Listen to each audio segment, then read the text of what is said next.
Right, welcome to my channel. I'm brand new to this. This is literally the first thing I've done, so I'm sure this is going to be crap. I'm very sorry about that. To illustrate that, this is like actually my second attempt because I turned my phone on and didn't actually press record. That is the level of technical know-how we're dealing with at the moment on this channel. But I just felt I had to say something because, yes, again, the British Prime Minister has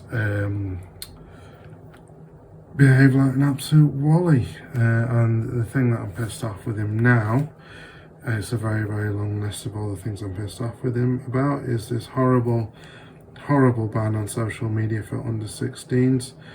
Obviously the way they're going to enforce it is exactly the same way that they enforced the horrible, terrible, draconic, fascist online safety acts, which is you are going to have to give your ID, a photo of yourself, to some untrustworthy third party based in America. You've not heard of them before. They're going to have your passport details, and if you lose it, you are screwed. And this is not obviously about protecting children. This is about making it so that everyone has to basically have their ID to use the internet. I'm talking using YouTube, using Facebook, using any kind of Web 2.0 as they called it, because I'm really old and I remember that when they used to call it that. And what's bad about it is obviously it's going to be a third party. They're going to be able to link that. So if you've gone on Facebook, you've had to use your ID to prove you're over 16. Now everything you post on Facebook or Reddit is no longer anonymous. They're able to link it back to you, which obviously defeats the problem with the internet. So this surveillance law is obviously really terrible and horrible. But also, and I think the thing that no one is commenting on is, even if it wasn't for that, even if it wasn't for they're going to have to surveil everyone to enforce it, they could magically make it so that no 16-year-old could use social media, the sites that they're thinking of banning. I would still think it was awful. And you know, it's 16 is actually quite old.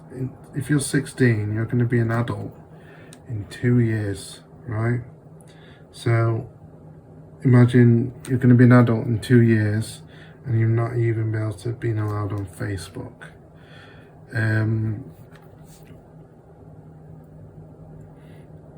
It's ridiculous, because I know, like, I'm not saying social media is good. I think it's bad. There's a lot of harmful stuff on there, but like, this law is actually really draconic, because there's a lot of things in life that aren't that good. Like, say for example, as I'm doing now, drinking, it's not very good, but you wouldn't say ban it for everyone. And even though 16-year-olds under 16 being on the internet, they might see, you know, something made by that.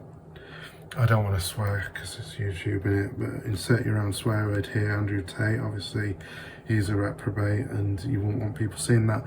But why ban the whole thing? There's like negative things with a lot of things that they sell in shops, whatever it is. You wouldn't ban the whole thing for everyone. Like, it's mollycoddling, it's unfair, because they ban this and it's going to be like, what else can we ban next? Because if you think about it, this is following on from the fascist Online Safety Act, and you know, at the time no one defended it, no one said this is terrible because of its point, it's a bit embarrassing, we don't like, oh, we don't need it because we've got a girlfriend, whatever. But now, because no one did say this is terrible, now they're banning the whole of social media, and it will be banned for you even if you are over 16, because if you don't want to have your data stolen, you won't be able to go on Reddit. And I know what you're going to say. You're going to say, well, just use a VPN. Well, guess what they'll be banning next. And I think my first take of this video was a lot better. Unfortunately, I didn't record it. It's an off-the-cuff thing. I forgot what I was going to say, but basically, I was looking at Reddit and the comments on this, and unfortunately, you did have some cretins who are going along with it. You know, the usual thing where the government does something that's obviously horrible, and then the almost plain devil's advocate where they come up with a way to defend it, and oh, it's bad for teens, why don't they just go and play outside, sort of thing. Well, you know, for a teenager, probably eating 10 chocolate muffins in a row is probably bad, but I wouldn't want to have to go into Sainsbury's and show my ID just to buy a chocolate muffin, do you know what I mean? So there was that sort of comment, and there was a second type of comment which is saying pretty much, probably much better worded what I was saying now, you know, the security risk, blah blah blah. But the thing that most was effective at saying this is a bad law with a third kind of post. A third kind of post, I'm paraphrasing obviously, was stuff like, I have a son, maybe he's neurodivergent, maybe he has some kind of social anxiety, he's got a friend who's just moved, the only way they communicate now is online. Am I either going to have to tell him to break the law or not talk to his friend anymore? It's comments like that. It was comments like, I have a child, they're interested in such and such a hobby, the way they learned that hobby, the way they got into it, was watching videos on YouTube, like even if it's something academic and it's got them into something like programming, Photoshop, whatever it is, that's like really good for them, that might lead to a career. There were people saying, you know, kids use this for homework, and there were also other people saying like, when I was a kid, I'm in my 20s now, I had some kind of problem, whatever it was it being neurodivergent, being LGBT, being trans, I didn't have others like me in my classroom, in my friendship group, and the way I found people like me that made me realise I wasn't alone was online and social media, and all that is going away. And there's the same thing that we saw with the Online Safety Act, where, you know, spaces where they're talking about stuff that's adult, where troubled teens might need some advice, like that's going to be shut off from them now. And it's just really it's really draconic, because, you know, 16, it's not, you're still legally a child, but ideally you should be well on your way to becoming an adult. And I think if you're not well on your way to becoming an adult, you'll be a less well-rounded adult, because I remember, and it leads into this thing where they're saying just play outside, right? Because I remember, like, when I was a teenager, I'm old, it was before social media was invented. Like, Facebook was invented when I was in like year 10, but like no one really had MySpace until I was about probably 17, because obviously things like people don't adopt them straight away.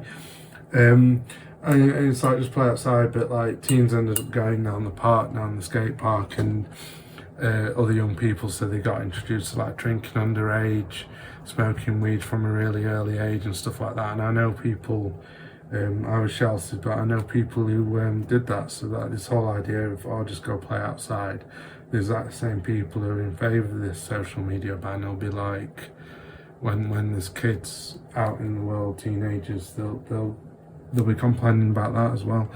But one of these friends who got introduced to all that stuff at an early age, like by the time he was 18, he was like, well, I lost interest in drinking when it was legal, you know. So it's kind of that kind of argument as well, that they won't be prepared for it when they're 18 because they've not been exposed to it piece by piece when they're younger, you know. And we didn't have the internet as much. It was there, but it wasn't as prevalent when I was younger. But like the stuff that was in magazines back then, you would not be able to have now. It would literally be, you'd have to show your ID under the Online Safety Act and stuff. So we had equivalents. Like if this law had been passed back then, they would be like banning an MSN messenger and stuff. Because at the end of the day, it is a anti-freedom of speech law, because they're basically stopping people from communicating with each other. You know, so yeah, I know bad things come from that, but why ban it for everyone? Because there's so much good things. Oh, fucking good things that you could get.